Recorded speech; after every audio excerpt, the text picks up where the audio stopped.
Okay, so welcome everybody. Thanks for coming along this evening to my webinar. So I have tried to make something very simple because different people are going to be at different levels with their governance. So I've tried to make something very simple along the lines that people can then work further on. So my name is Susan Evans. I'm head of governance at the ETCMA. I qualified, well, my background is that I was a nurse, and then I qualified as an acupuncturist in 1987. And then that was as a 5-element acupuncturist. And then I went on and did my TCM training later on. So I have been a member of the British Acupuncture Council since it started. And I have just finished my term of office as a director of the British Acupuncture Council. And that's really where I learned more about governance. I think because most of us are just in practice, we don't pay an awful lot of attention to the governance side of things. So hopefully you can get something from this that will make governance seem a little bit simpler.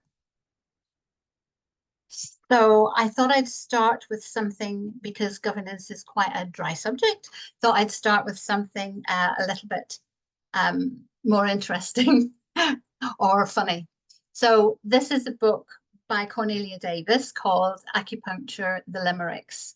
So Chinese medicine, now where do I start? Acupuncture and herbs play a part, as do Twina and Moxa, and cupping on Loxa, new level of health, what an art. And then the second one I wrote was, a young person had reason for sneezing. With cold, she was practically freezing. Some cups on her back helped repel the attack, and now her wheezing is easing. How pleasing. So I know it's nothing particularly to do with somebody's just coming in now. That's great. It's nothing to do with governance, but I thought I'd just start with something a little bit more light-hearted. Brilliant.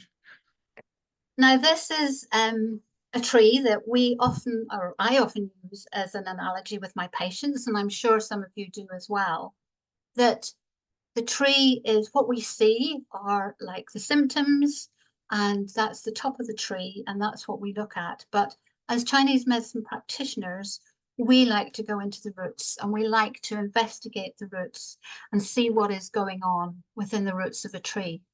So that is where I see governance. Governance is the underpinning of any organization. So the organization is the branches and the trunk of the tree, and then the roots are what we use to nourish our associations, to care for our members, and ultimately to grow membership. So my first training was in 5-element acupuncture, and I like to use the elements in all sorts of different ways. And in China, when 5-element acupuncture was in use, which is a long time ago, even the country was run along the lines of the 5 elements. So how I see the elements working within an association is very much starting with wood. The wood is the liver and the gallbladder, and it's responsible for planning and organizing. So if we haven't got good plans and an organization that is properly organized, then things don't work out the way we want to. So planning and organizing is really useful to get our strategy, to make sure that the strategy is fit for purpose. And then if we move into fire, once we've got the strategy organized, then we need communication and harmony. And that's where the fire comes in, where we're open with members, where we even have fun. I know certainly at the British Acupuncture Council on the Saturday night of our conference, we have lots of fun and we dance the night away. So there's the fire coming out. So with earth, it's about nurturing, it's about nourishment. Nurturing and supporting our members is really important, giving them what they need, making sure that they have the policies that they need, And something else that we do in the British Acupuncture Council is mentoring and supervision. And that's not necessarily just clinical supervision, although that can be part of it, but it's about looking at how your work-life balance is, looking at what happens within the treatment room. So, for example, you might have a patient who you always run over with, and it's maybe looking at why that happens, looking at your boundaries. And that's all about nurturing our members and making sure that they are getting what they need from the association.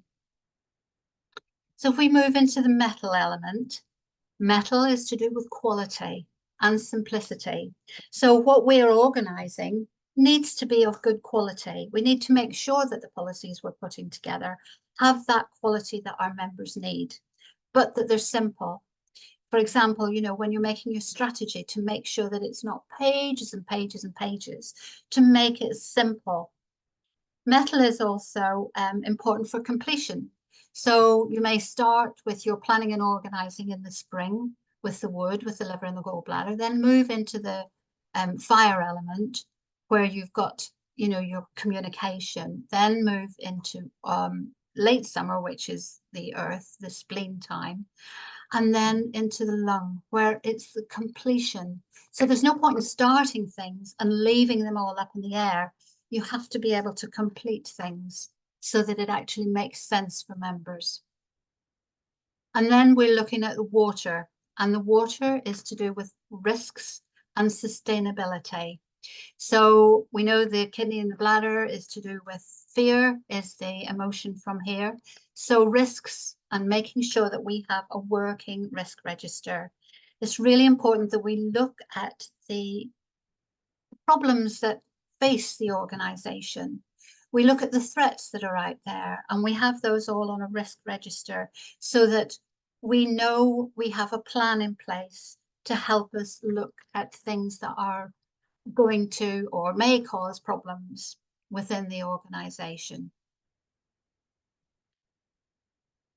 So then, right, so I'm going to give you 5 top tips for good governance. So we've got accountability. Really important that we're accountable to our members. I'm going to go into each of these separately. Leadership. And leadership is important for all our members so they know who is at the top. They know who to go to when they've got an issue. Integrity. Really important to have that honesty. Stewardship. To know that somebody is looking after and looking out for our organisation. And transparency, to make sure that we're totally transparent with our members, because members know when we're not being transparent, and it'll come back to bite you if you're not being transparent with members. So if we start with accountability, accountability is about communicating with our members. It's about really showing them that we know what we're doing in the organization. It's about the decisions that we make as those in charge of the organization and passing those out to members, keeping that communication going all the time. It's about being responsible. And for example, if you have a yearly AGM for all the members, you need to make sure that you've got the statements and the financial statements that supports the organization, that they get that in plenty of time and to show that you are being accountable. There are all sorts of areas where you need to be accountable to your members, and it's really important to keep that as one of your top areas to look at, that you are accountable at all times. So leadership, and leadership is something that we've been very interested in the ETCMA. We're actually in the process of running a leadership, future leadership program, where we've asked members to come forward, to put themselves forward to go through a leadership program. So it's really important in our whole profession to get new leadership, it can often be difficult to get people to step up. So showing strong leadership with decision making that supports the strategy is really important. So whatever strategy we put out there, we need to know that the leaders are going to take that forward. So leadership also involves listening to people and motivating them. It's really important that both board members and members of the organization feel heard. An example of this is to focus on certain strategic objectives to bring about positive changes. So not just have a strategy that's sitting there that nobody pays any attention to actually make the strategy work for the organization, to actually pick certain strategic objectives that you want to focus on for a year or 2 years. You know, something like, we want to build the organization. So then you can make a mini strategy on how you're going to do that. You know, what are you going to do to make that work? It's not just a wish. It's actually something that you have to put energy into and look at how you're going to do that. And that's how you will be successful, is to actually work on the strategy and make the strategy really work. And that's how you develop as an organization. So integrity. Integrity is about being honest, about telling the truth, being accurate and transparent. And it's something that we have to be very aware of, that, you know, we all meet people and we know that they haven't got the integrity that we'd like them to have. They're maybe saying something that they think you want to hear, not necessarily what's coming from them. So it's the same with an organization. We really need to know where we're coming from, so that we can have that integrity to talk to our members or to talk to other people outside of the organization. You know, if we want to go and talk to, you know, government members, whoever we want to talk to, we need to have the integrity within our organization, that we believe what we're saying, and that their sincerity is really important. So integrity is something that we need to really look at and be honest and ethical. And it helps to build a trust from our members. An example of this is being honest and open with members, especially when things are challenging. We get a lot of people who will try to cover up when something happens that is maybe not particularly positive for the organization. And it's best to really open up and say, look, we know we've got an issue with whatever it is. We're dealing with it. We'll come back to you when we've dealt with it. Rather than to pretend something's not happening, it's really better to face it and let members know that you're actually dealing with it. And, you know, in these days of social media, you know, things can blow up very quickly. And we have to just be very careful that we keep our members in touch with what we're doing, especially when things do become challenging. And stewardship, we need our members to know that we have careful and responsible management of the organization, that we're really looking out for it, and that we're ensuring that we have policies that support the members, the policies that the members actually want. And having sustainability of the organization as an objective is really important. And things like, you know, the board and how long a board member stays in the board, and, you know, who's going to take on after somebody retires. And, you know, that sustainability of an organization is really important. Where's the organization going to be in 5 years' time? Where's the organization going to be in 10 years' time? You know, these are all things we have to do forward planning, and stewardship is part of that forward planning for the organization. So transparency. How can we be transparent? It can be very difficult to keep that transparency at all times. So it's important to show the process of being open, respectful, honest, and straightforward about operations. So it's the only way we're going to support our members, if we're really straightforward about what is going on within the organization. It's good to be honest, to be enthusiastic, and good communication on a regular basis is what we need for transparency. We need to give them the opportunities to speak, not just coming from the top down, but we need to have the opportunities for members to actually say what it is they're passionate about or what it is they particularly want the organisation to look at. So it's really important that there's that two-way communication, and that's part of being transparent as an organisation.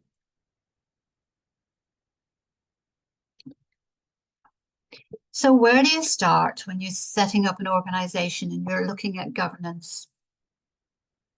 So I think one of the first things you do is you form a board. And there are so many questions that you have to think about when you're forming a board. So you elect a chair or a president. You look at what skills are available within that board.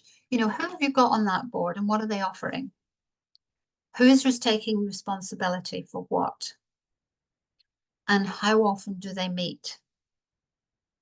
Does everyone have a say? It's really important to make sure that everybody on the board has a say, that there isn't somebody sitting there not speaking. So as the chair or the president, it's really important to make sure that all the board members are getting their say. How long is a board term?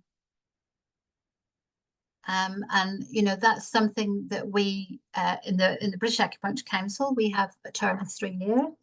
Then you can get re-elected again for another term of 3 years. But on that board, we had both lay members and practitioner members. So we had 9 people on our board, and 5 of them were practitioners and 4 of them were lay members. And the lay members bring a completely different viewpoint. So a lot of our lay members, they maybe had something like a legal background, or they've worked in regulation. And so they bring skills that we as acupuncturists haven't got. And it was very useful to have that within the board. So it's worth looking at lay members in the board. And it's also worth, looking at, do you have board harmony? A new board takes a long time to get to work together. So you have to give it time. And sometimes you get the norming process works quite well. Sometimes it's a storming process, and it can take a while for a board to really get themselves together and work together as a really positive force for the organization. So the next thing then, you will start with a strategy, and that's the 3 Ps. So there's purpose, people, and process. So you have to make sure the strategy is fit for purpose. As I said earlier, it's not just a piece of paper that can sit in a cupboard somewhere that nobody pays any attention to. Oh yeah, we've got a strategy. You actually have to make that strategy work. And it has to be what the members want. What is it members want from the organization? So the strategy is there to work for the members. What do you want to achieve by the strategy? So looking at the long term, what do you want to come out of it? Say you're doing a strategy for, I don't know, 3-5 years. What is it you want to achieve from that? What at the end of that term would you like to say, yes, that strategy really worked. We were able to do A, B, and C, and it really helped. Make it simple and relevant. So again, you don't need reams and reams and reams of how you're going to do this. You make it very simple and relevant. What do the members want? How are we going to do it? And really work back from that. And making it work for your members is so important. It's not about making it work for the board. It's about making it work for the members. Acknowledge challenges and look at how you're going to address them. So that is, really how you make a strategy that's going to work for your members. So here's a little bit of a checklist. So the first thing you're going to have in your organization is the legal part, the Members and Arts or the statutes. And that was where you lay down in law everything that the organization stands for. And then what I did anyway when I took over the ETCMA was I have formed a governance handbook. And within that governance handbook, I've put things like the rules and regulations, policies, all the different job roles within the ETCMA. That's all within the governance handbook, so that members of the board can go to the governance handbook for any question they have and see if it's in the governance handbook. Then they know where to find it, and they can answer questions, etc., if it's all in the handbook, rather than having something here, something there, something somewhere else. We've put it all together in one handbook, and we're in the process of just completing that at the minute. Rules and regulations. So what are the rules and regulations within your organization? Now, they obviously will relate to the MEMS and arts. So you may, the MEMS and arts can be a much broader piece of work, but in the rules and regulations, you might want to pin something down with a little bit more accuracy or a little bit more detail. So then you've got your strategy, which we've talked about. You've got the policies, and looking at the policies that your members want, making sure that those policies really work for the members. And get members' ideas on policies. What is it they would like a policy on? What do members really feel is missing for them? Then you're looking at meetings, whether you have meetings with members online and in person, and making sure you have your yearly AGM. So meetings, it's about making meetings really interesting, isn't it?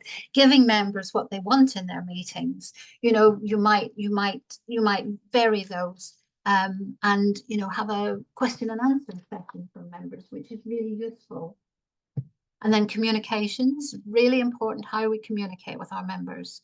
Our members really want to learn about how to communicate with their patients. So communication is really important. Financial responsibility. You need to have somebody who's going to take the financial responsibility. And you need to make sure that your members are paying for for being a member of your association. Are they paying enough? You're doing quite a lot if you're running the organization, and they need to be able to feel that it's worth paying for. So it's often really useful to let them know what they're paying for. What are they getting as a member? And then the risk register you can set up looking at the various risks. It can be a very simple risk register. It doesn't have to be complicated. Just looking at the risks within your organization and how you're going to mitigate for those risks. And then membership services. What are you offering for your members? What sort of services do you have that your members want? You can ask them what they want, and then hopefully, be able to service them in that way. There are lots of things that members need from an organization, and it's really worth making sure that you're supplying what they need. So how I started, Ricardo, our vice chair, our vice president, told me about this wonderful website, mindmeister.com. And I put all the things I wanted to get together for the governance of the ETCMA in this. But I just made a mind map yesterday just about this talk. And it's lovely to see it all in color. It's a wonderful website. You can make 3 mind maps for free. So and you can really make it. It really helped me to get things written down and to see, and then when I've done something, to be able to tick it off or work my way through something. So mind mapping can always be really useful, and looking at everything you're dealing with, because when you see it there in color and in black and white, I think it just makes much more sense, and it shows you what you need to maybe spend more time on and what you've got sorted. So that was something that was really useful to me when I started doing this particular job. So that's the end of my presentation. So if anybody wants to contact me, they can contact me at governance@etcma.org. And you can ask any questions. There are absolutely no such thing as a silly question. When you're starting, especially with governance, you know, there may be something that you're just concerned about or you want to find out more about. You can contact me, and if I don't know, I'll find out somebody who does. But please feel free to contact me anytime at all. And if anybody has any questions now, I'm free. Any questions? Aram, hello. Hi. Hi. Thank you very much, Susan. That was a very well articulated, very well organized. You know, I got to tell you, I really appreciated the relation to the 5 elements, and that kind of resonates better for me, at least anyway, because I can understand not just the physical applications and the physiological application of the 5 elements, but also the spirits behind it. And I think as an association, we have to also pay attention to the spiritual elements, the connectedness, the social elements. So very well organized. I want to thank you. I want to thank everyone who's participating. I just, with your permission, unless there's other questions, I just want to always take an opportunity to promote, to pitch, to communicate. And I want to call to everyone who's watching this, your attention. On the screen is a simple QR code. Take out your phone, scan it, go to the petition and add your signature. It doesn't cost you anything more than literally 1 minute of your time. And what this will do is it will help us promote the celebration of November 16th as the World Acupuncture Day. As an ETCMA members, you will have additional information coming to you through your liaisons. And we really, really look forward to celebrating this year. Next year is going to be big. It is the 15th year anniversary. And we hope to be able to do collectively a really wonderful global event, potentially newsworthy event. So that's all I had to share with you. And again, I wanted to thank everyone for being here and thank everyone for taking the time to participate. Thank you, Susan. Thank you, Aram. That's great. Yes, and it's going to be the 15th year, as you say, but in the British Acupuncture Council, it's going to be our 30th year. So Yeah. big celebrations all around next year. Yeah, yeah. Any more questions? I have a question. Hello, Roger. Hello, thank you very much for a nice webinar. Lots of information, very good information. I have a question about when we were in Portugal, in Porto. We had a paper about risk analysis. Is it possible to send it? Yeah, probably. Yes, I probably still have that. Yeah. It would be great because I think we are actually in a need to do this. I think almost every association need to do this because anything can happen. Absolutely. And if you're prepared for it, then you've got a mitigation. So if you know what the risks are, then you can look at how you can maybe mitigate it or not, you know, if it's something you can't do anything about. Absolutely. Yeah. You know, if you know that there's a risk there. So yeah, certainly, Roger, I'll have a look. Yeah, thank you so much. Yeah. And I mean, a risk register can be very, very simple. It doesn't have to be complex.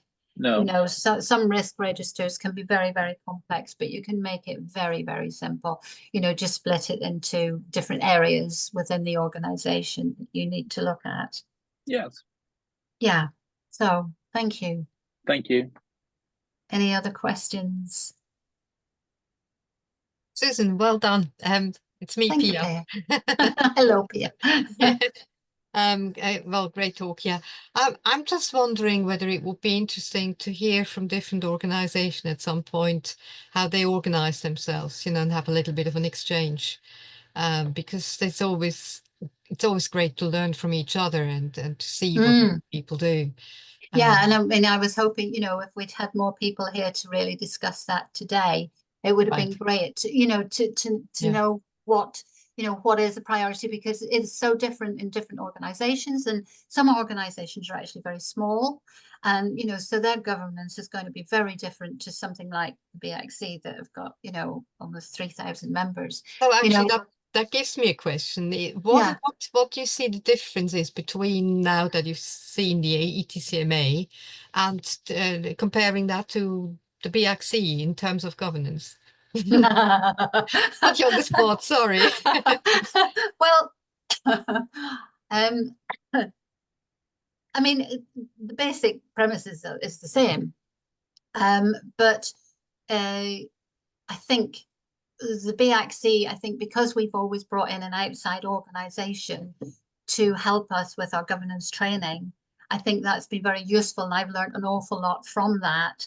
And I've brought a lot of that into what we do in the ETCMA. Like we had a board review, you know, which I think is probably the first time there's ever been a board review within the ETCMA. So I think it is about really making sure we move forward with all those things. I mean, I've introduced a risk register. There was no risk register, so a lot of the governance stuff has been quite new, and it's purely what I've brought from the BXC really, and what I learned, you know, because in my time there I learned so much, and having that governance training, I think, just gives you the confidence, you know, to take that forward and to work with members. And it was, you know, we had a great, I mean, Roger was saying, we had a great discussion about the risk register in Porto, and really helped people to look at those risks. So there are lots of avenues, I think, within governance that have not necessarily been explored, that we're exploring. And it was really useful to have the board review to see what was going on. And that's really useful again, which I hadn't mentioned in the presentation, but you know, to have a board review every year and see how the board are getting on, because there may be somebody in your board who's not happy and you don't know it, or there may be an area that you're not spending enough time working on, and that will all come out in the board review. So that was something I found really interesting as well. So I think the thing about governance is to just keep everybody together, isn't it? About making sure that the organization is run as well as it possibly can be. Are all board members practitioner board members? I think so. I think there's very few organizations that I've come across that have got lay members. Mm. You know, I think, you know, we're one of the biggest organizations, and obviously we've also got a lot of staff. A lot of the organizations haven't got as many, you know, staff. I mean, we've got staff that run so much of the organization, whereas in a lot of other organizations, like in the ETCMA, it's the board that does the work. You know, we haven't got staff that do the work, so you know, the board takes on so much more of that workload, which can be, I think, very tiring as well. And I think that's why it's really important to have a set term, that if you've got somebody that's there for 10 years or, you know, whatever, they're going to be burnt out. And I mean, it's really useful to have that fresh blood coming in. I know it's difficult when you get, like during COVID, we had a board that was, you know, we were all together for quite a while, weren't we? We worked really well together. And then suddenly there's a change of members and it's like, oh, but actually it works to bring that fresh blood in, and to have somebody with a different viewpoint is really useful, I think, rather than keeping the same people all the time. So yeah. Hi, Karen. Any more questions?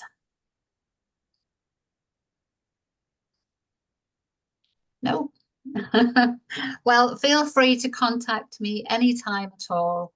I'm there for any of your governance issues.